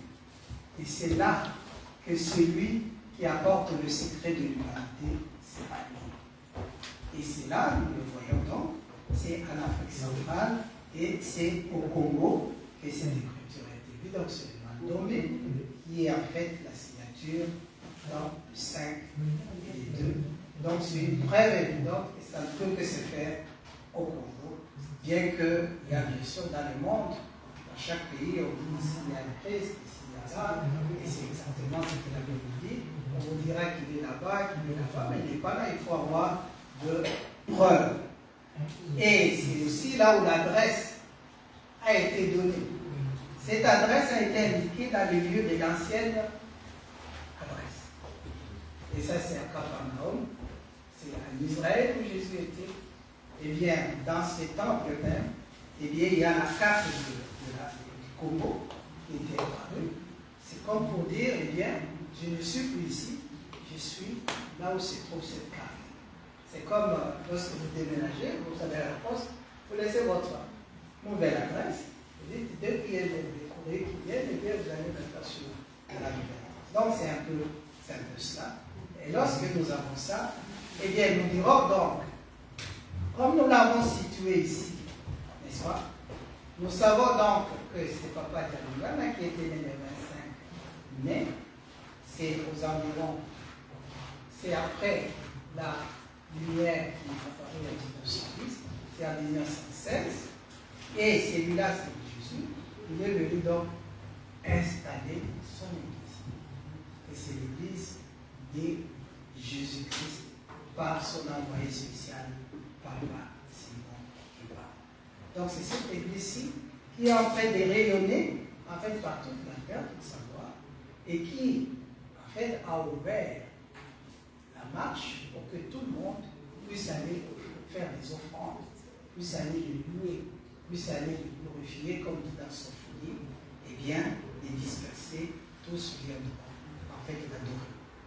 Et pour terminer, eh bien ici j'ai montré un peu comment il est en train de le faire, mais Jésus lui se cache, eh bien il laisse parler son envoyé spécial, Papa Simon Kimbangu dans ses manifestations ici, et il rayonne sur toute la terre pour dire que cela est universel.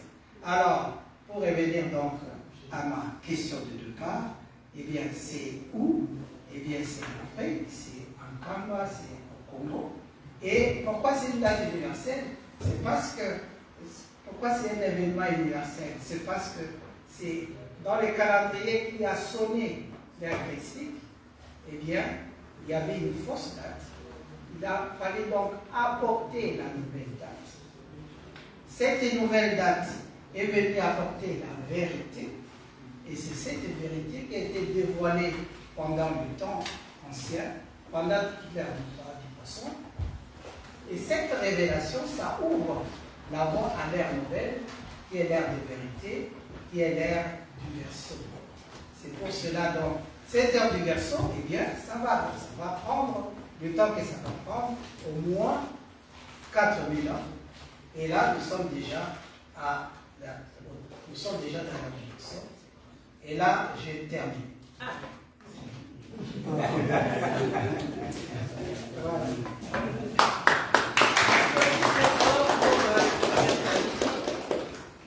Donc voilà, merci professeur Sadiki pour votre exposé si riche en matière. Donc voilà, on va revenir tantôt pour les questions. Retenez un peu votre souffle, parce qu'il y a notre frère, le troisième intervenant, Papa Godi Diakongo, qui est venu de la France, qui doit repartir d'ici là. Donc on va lui permettre, son exposé va durer, je crois, plus ou moins un quart d'heure, le temps de passer à Papa Godi Diakongo, et puis à la fin, on pourra poser toutes nos questions. Encore une fois, on encourage le professeur Sadiki et Papa Godi Diakongo, à vous la parole. On applaudit aussi pour Papa Godi Diakongo. Voilà, merci Papa Godi. Moi, j'ai pas de diapo. Au nom de Papa Gisoke Lukelo, je pense qu'on prend comme ça. Hein? Au nom du Dieu le Père, qui Papa Gisoke Lukelo, du Fils dit Papa Dialoumana Kagani, notre Seigneur Jésus-Christ, on vient de l'évoquer, et du Saint-Esprit dit Papa Diagenda Putima, qui est dans le Saint-Esprit, qui est mon modèle spirituel. Parce que quand j'ai parlé de la Trinité, il y a le modèle politique qui est Papa Gisoke Lukelo, le modèle scientifique. C'est un débat, on va échanger. C'est lui l'inspirateur, parce que c'est lui qui dira à Papa Beladio, dans les années 90, il dit que maintenant aux élites commence l'enseignement. Et c'est pendant en tant que chef spirituel, il avait donné au Kimbangiste de s'appréhender de cette étude scientifique que le Mandombe, le Pakunumbu et le Pelekete. Donc son modèle scientifique. Et le modèle spirituel, évidemment, Papa Simon Dimbangu aujourd'hui, il s'appelle, il a ajouté son nom, le nom de son père, Kiangani. Voilà. Donc, avant tout de suite de commencer mon propos, pour enchaîner, j'ai ici, si vous permettez, ce qui doit faire état ici, donc Papa Dialoumana Kiangani, qui va nous dire quelque chose. Pourquoi je vais le demander? C'est important. Si le fichier ne faut pas qu'on me fausse pas compagnie, un instant, ici, voilà, je trouve mon fichier. Suivant ce dernier. Suivant Papa Dialoumana.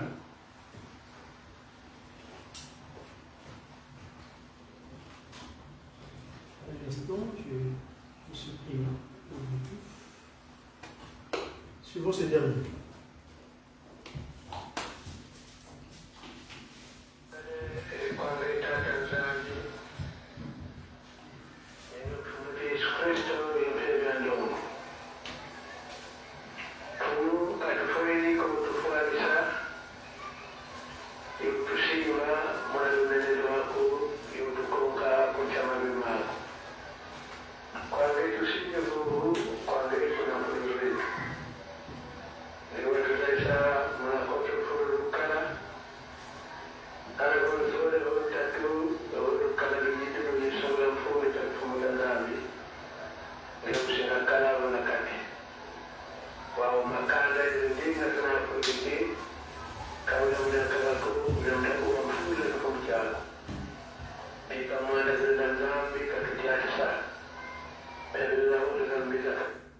Voilà. J'ai pris ce petit message, cette prière du Christ dont on fait état ici. Mon sujet était indiqué 25 mai, date au secret linguistique d'origine. Tout à l'heure, on a soulevé un petit débat ici concernant l'outil de communication, la langue de communication. Et vous permettez, j'aime bien me dire, parce que ce papa, Fouba Lobo, ça ne dit pas seulement du Mamou Kiangani, qui nous dira, si vous avez le Kona Mounokalo Paya, mais là, pourquoi il dit ça? Et donc, moi, ici, cette phrase-là, je vais la mettre dans ma langue que je maîtrise, qui est donc le Giko. L'Oumou qui a Bosutan du Congo, Pelekete pas pour nous, le 25. Kamakumo le Etan, Ngole Etan. L'Oumou qui vouille Mansoueti, Mundinga Zantete. Tout le dire. L'Oumou qui a Makumo le Etan, Mungonda Yatanu, Yilumu Kyokyo, qui vouille Mansoueti, Ndinga Zankulu. Date au secret linguistique d'origine. Quel secret linguistique d'origine? Les linguistes sont là. Allez lire dans le livre de Genèse, chapitre 11, je crois au verset 6. Là, on évoque comment la Trinité s'est manifestée de la manière quand il crée le premier humain. À l'Éden, il se trouve donc un Kamba.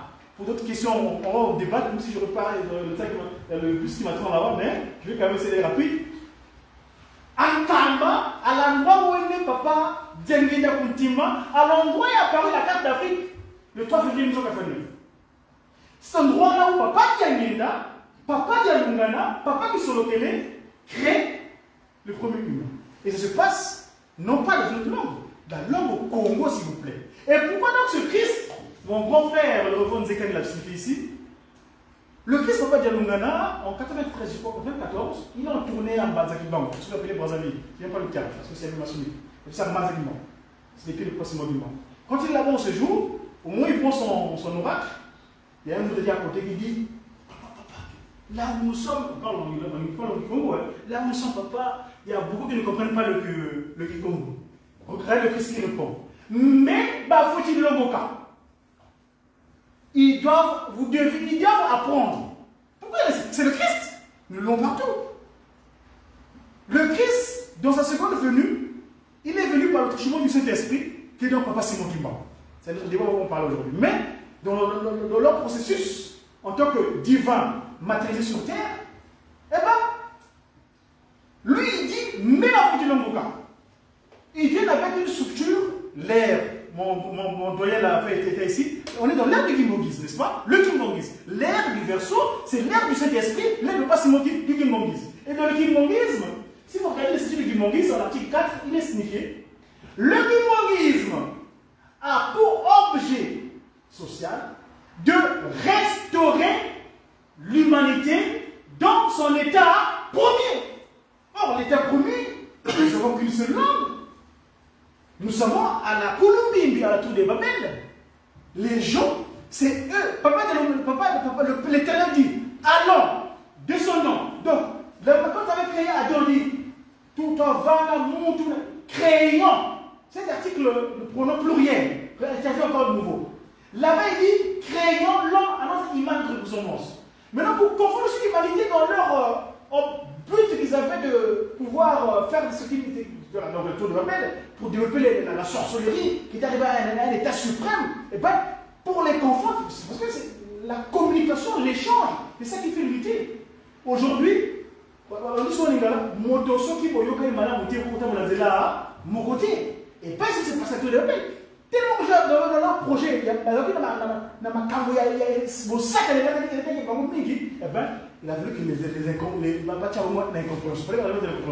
et donc, le Kimbongisme, qui est dans cette nouvelle civilisation, la nouvelle ère du verso, où ils viennent pour corriger, restaurer, donc remettre l'humanité dans l'état initial.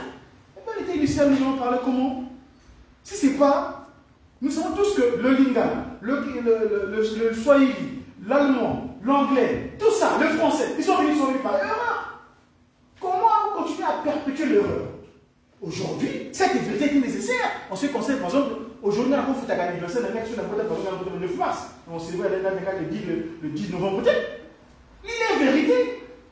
Papa Kimbangou, donc le Kimbongisme, l'ère de la restauration, donc dans la vérité, on l'appelle d'ailleurs, en comment dire, Moandaloudi. Et donc, pour revenir en mathématiques, au secret linguistique d'origine. Monoko, Minoko, donc Monoko, la langue, linguistique de la langue. Donc Monoko est à l'origine. Et bien, l'origine, c'est une autre chose que. D'ailleurs, le nom qu'il prend, il a dit ça dans l'Apocalypse 12, je crois, ça s'accomplira. Dialoman. Il a dit qu'il avait annoncé, parce que pas seulement quand on avait dit, mais les Européens posent la question, mais toi, tu parles irrévélément. Tadaki mambo bukaka gama bamindele bayufu lavo ngizulu yanzole yafumu isu wisi yakadila o yandi sikamoneka munakanda kanda diabandombe et quel bandombe et là je vous dis que maintenant la langue au Congo c'est une langue scientifique. Si j'avais un tableau ici pour faire des démonstrations grâce à cet outil scientifique qui est donc le mandomé, il y a des écritoires. Vous aimez? Papa, parce que moi je mélange les deux sujets intérieurs. La mathématique et le balai, on a 500 000 euros, il y a un consulté, mais vous savez pas la résumer. Aujourd'hui, il n'y a pas pour les. Voilà. Tolobi, pas pour nous, Pellegete. T'as bon, ça dans la caméra. Toloï pas Kundungu et comme on a Péléguété. Dieu, quand il vient maintenant, il donne tous les outils nécessaires pour être à l'aise. Nous, aujourd'hui, avec mon collègue au travail, quand on échange, j'explique le kimbongisme scientifiquement. C'est-à-dire, grâce à pas que nous plaît. C'est dommage parce que le kimbongisme, nous voulons poser pour cet outil-là. Papa Dialunga avait insisté, il avait écrit une lettre circulaire, une recommandation. Parce que mon Oganzamé, comme moi, il y a comme une loi. Ceux qui n'avaient pas pu mais comme moi, il y a comme une loi. Mais Busso, tout ça va te yongu. Aujourd'hui, nous, il y a beaucoup d'effets spirituels que nous expliquons scientifiquement. Tiens, prenons la création, on est à la création d'origine. Mais papa qui sont localisés, quand il crée l'humain, le potier a dû m'appeler, mais il a utilisé deux principes. Mon nombre, c'est la symétrie. Symétrie dans la rotation. Papa, peut-être vous pouvez vous en retard, on a fait ça ici. Pas pour nous, mais pour on a pélégué. Aujourd'hui, le corps humain, si je sépare ici, n'est-ce pas, c'est la symétrie de l'autre? N'est-ce pas, on a deux yeux et cinq doigts. Et donc, papa qui se localise, avec le principe de pas pour nous péléguer du mandomé pour créer le corps humain que nous avons aujourd'hui. Le fils en question, dans le symbolique du chiffre qu'on parle ici. Tenez, en Congo, quand on dit les chiffres, on sort en français. Il faut de plus, ça veut rien dire pour moi. Mais moi, quand je mets ça en Congo, vous dites quoi, vous avez de voir, hein? Le chiffre, on appelle ça Ndjalou. Mais n'est-ce pas, si je fais le Ndjalou là, en faisant le revers, ça devient quoi? Louta. Ça veut dire quoi Louta en Congo? Bénéfice. Et donc, les chiffres, les deux éléments là, ne font pas ça. Donc, papa, c'est moi qui me dans un premier temps. Et donc, physiquement, papa, c'est moi qui était présent avec l'ordre à Port-Béladjo. Il dit que tu es venu au Zénith, commence l'enseignement. Et donc, l'autre, c'est notre bénéfice. Appréhendons-nous de ce souci-là. Je dis bien, un autre mot. Je pense par exemple en Congo, quand on dit, Nkisi. Nkisi. Le Nkisi sexuel, non? C'est pas le Nkisi péjoratif qu'on dit, oh non, non. Nkisi, comprenez Nkisi. Généralement, le produit, quand on qui soigne, il a quel coût? S'il faut le confirmer, ça devient quoi? Nsiki. Nsiki veut dire amer. C'est ce côté amer là qui soigne, justement. On dit aujourd'hui, j'ai souvent des problèmes avec des gens parfois, parce que moi j'appelle maman Mouloudia, maman Mouloudia Longo, sa grand-mère, maman Marie Mouloudia, qui a regardez. Dans son appellation, moi j'appelle Mouloudia Longo. Donc quand on dit Longo, je prends les syllabes, je ne sais pas, parce que le on a parlé, hein, il y a des voix là, voilà, il veut dire consonne aussi, hein, pour ton information. Dans les consonnes, on va nommer, voix, elle avait dit consonne. Parce que pour écrire, il faut des consonnes, des syllabes et des consonnes. Consonne associée à la voyelle, ça fait de la syllabe. Donc le ton du mot. Donc ici, par exemple, quand on prend la syllabe, longo, yelongo, quand tu fais les consonnes, ça veut dire quoi? N'est-ce pas, quand tu es sage, tu es sanctifié, tu n'es pas fort. N'est-ce pas? Donc c'est ça. Dongolo, donc longo. Moi, cette maman-là, j'appelle Moudia Longo parce qu'aujourd'hui, cette maman-là, vous savez ce qui s'est passé en 2001, il y a eu cette dissidence, mais elle est restée attachée à un canon. Malgré les cas de péripéties qu'elle peut connaître physiquement, mais elle est dans le Ngolo, donc je continue d'appeler Moudia Longo, Moudia Ngolo. Donc elle est forte. Voyez-vous? Donc il y a plein de mots aujourd'hui qui montrent le côté, déjà, s'appréhender de l'outil Manobé et repartir à l'origine. Parce que dit bien, Manama Wantu Maïza Mpasi, Mukumaka Mpasi. Tout ce qui est venu par l'égarement de notre aïeul Kakambuki. Regardez, tiens, Adam, on vous a dit Adam dans la Bible, corrigé par les Européens. Mais en Congo, Papa Dialunga, on a précisé qu'il s'appelait Mouki. Pourquoi Mouki? Dans le mot Mouki, qui vient du verbe Bouka. Or, Bouka, vous savez dit quoi? Soigner. Prendre soin. Un médecin, on dit Mouki. Et Adam, pourquoi on l'appelle Mouki? Parce qu'il devait prendre soin de toutes ces créatures que Dieu avait créées par la parole. Il avait donné la primeur de leur désigner l'acte de l'action. Moi, au Boti, au petit Congo Nayo, à Royopayo. Comme il y a Ngwambulu, le lion, c'est Adam, c'est Ngangamou qui a décidé. Il devait prendre soin de toutes ces créatures que Dieu a créées par la parole. Simplement. Donc, le 25 mai, le Christ, il est vérité. Il dit, je suis la vérité et la vie. Mais l'outil vérité veut dire quoi, Congo? N'est-ce pas, nous dit? Mais qu'est-ce qui s'est passé à l'Éden? Celui qui ne dira pas la vérité un jour, regardez, quand on écrit Loudi, la symétrie, ça devient quoi? Celui qui ne dira pas la vérité, Malamousou Sogo, là. C'est qu'il y a quoi? Dire, voyez-vous? Donc tout se fait entre Pakounourie, Pélégaté, Maouze, Mouna Pakounungu, Mouna Pélégaté. Oui.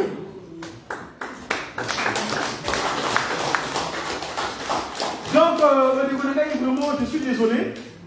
Nous sommes la Tango. J'aurais bien voulu participer aux questions-réponses, mais c'est simplement ça. Donc, cette date-là, le Christ qui est vérité, il ne va pas continuer à vivre dans le mensonge. Puisqu'il dit, je suis le chemin, la vérité et la vie. Comme par hasard, actuellement en Kamba, qui s'appelait Nzonga. Et Nzonga, c'est pas le. Vous pouvez dire le là, oui.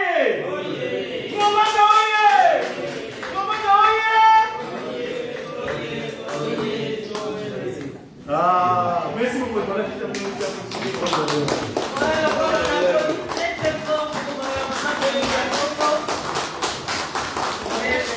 Merci beaucoup, Papa Claudie, qui a clôturé cet exposé de la journée d'aujourd'hui.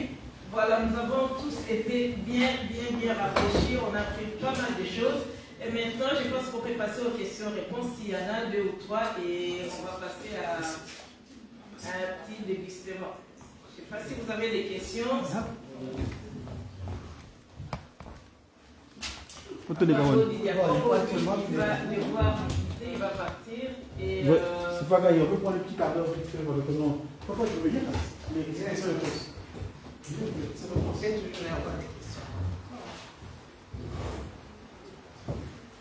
Papa Joris, Romil a une question. On va déjà lui accorder la parole.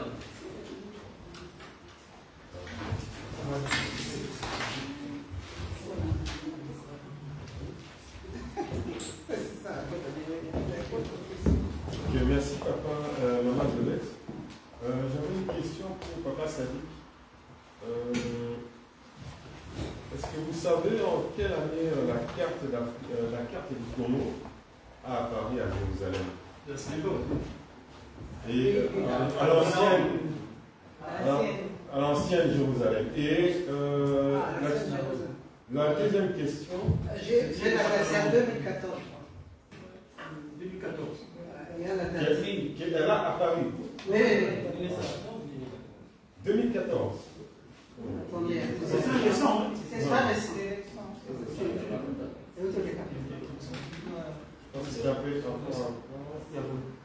Voilà, ici. C'était le 25 mai 2014. Non, 20 mai. Ah bon. Et maintenant, deuxième question. Selon les chercheurs, les historiens, quelle signification s'ils peuvent donner à cette apparition? Quelle apparition? De la carte? De la carte. La carte du Congo qui s'est retrouvée à 6000 km du Congo comme ça. Bien, il y a deux interprétations. Les gens, tu sais que les interprétations ne sont pas très neutres. La première, c'est l'interprétation des gens du groupe de prière. Il y a des historiens là-bas aussi, tout ça. Pour eux, ils disent, ça signifie que le Congo doit aider Israël. Et faire des offrandes et les envoyer là-bas. Voilà. Tandis que celle qui est plus élémentaire, c'est celle que j'ai dite ici. C'est ce que nous vivons tous. Lorsque tu déménages, tu vas laisser ton adresse à la poste, ta nouvelle adresse, tu vas laisser là où, à la poste, tu la laisses là où tu habitais. Et bien ça, c'est ma nouvelle adresse. Quand les gens viennent là-bas, ils disent, ah, ça pas d'avoir les sauté, à déménager dans la laïe côté. Exactement, c'est le langage qu'il a utilisé ici. Il a fait sortir cette carte là-bas pour que les gens se disent, eh bien, awa les sauté, adresse à Sika et à moi.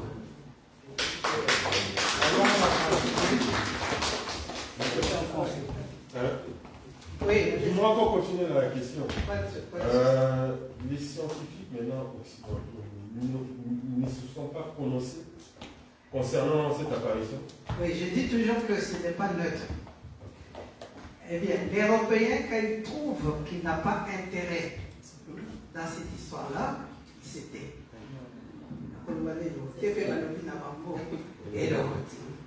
Les Juifs, les Israéliens, ils encouragent bateau bazo olinga quoi que de ça ça va c'est normal. Voilà. Donc c'est voilà. On va accorder la parole au référent pasteur et puis on va taper, monsieur taper. La première des choses, je voudrais, je félicite tous les orateurs, mais je mets un accent sur le professeur Sali qui par rapport à la carte géographique du Congo qui est apparu à Carter Naoum. C'est-à-dire, j'ai beaucoup aimé l'interprétation que le professeur a donnée en disant que cette carte apparue là-bas voulait tout simplement signifier qu'on écrit à la manière du jour où le Christ est mort. Les gens sont allés les chercher à la tombe et disent pourquoi vous cherchez les vivants parmi les morts. Et là, il dit aussi pourquoi vous me cherchez ici pendant que je suis au Congo. Oui, j'ai beaucoup aimé la réponse du professeur et malheureusement, ce que nous constatons, nous voyons des groupes qui quittent le Congo, des personnes qui s'organisent, qui voyagent, qui vont jusqu'à l'Israël, ils vont faire des prières autour de cette carte-là. Donc, il y a des gens qui font des voyages et des voyages pour aller invoquer Christ autour de la carte, sans comprendre que le message de cette carte est en train de dire de ne chercher plus de Christ ici, aller au Congo, mais les Congolais vont là-bas. Et avec ça, je ne sais pas comment nous allons nous en sortir dans cette Afrique. Et donc, la deuxième des choses, c'est que j'ai suivi, le prof était très éloquent. En tout cas, il est très riche, comme l'a dit Maman Violette, dans ce qu'il a exposé. Vraiment bravo, parce que vous avez fait des recherches fouillées, vous avez environ très d'éléments autour du calendrier, de la date et tout ça.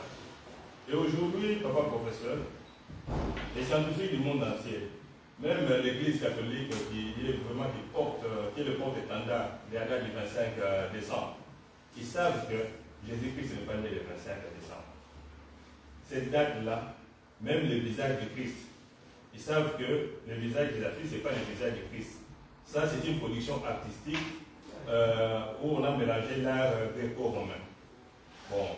Et d'ailleurs, pour des films, le film La Passion de Jésus-Christ, c'est l'acteur Jimmy Caviezel. Et le film Jésus de Nazareth, c'est Robert Powell, qu'on a utilisé, qui ont le visage rapproché à l'effigie artistique qu'ils avaient produit. Ça, ils savent. Et le problème aujourd'hui, là où l'humanité se questionne et pose problème, c'est là où moi je me pose la question, comment faire, quels sont les arguments que nous devons mettre à l'avant pour arriver à convaincre le monde, pour aller démontrer, pour dire que le Christ n'est pas né le 25 décembre, il est né le 25 mai. Mais lorsque nous allons au niveau où nous leur présentons le vrai visage de Christ, la date, ce n'est pas la vraie date, ils disent oui, nous sommes d'accord. Mais lorsque nous présentons le vrai visage de Jésus-Christ, c'est là où naît le débat. C'est là où ils commencent à nous chasser, même dire l'humanité ne peut pas venir prier avec nous. Oui. Vous voyez? Et c'est là quel argumentaire utilisons-nous maintenant pour défendre disons, le vrai visage du Christ. Donc nous avons deux dimensions du problème. La démonstration de la date et nous avons aussi la démonstration du visage. C'est ça ma question. Merci beaucoup.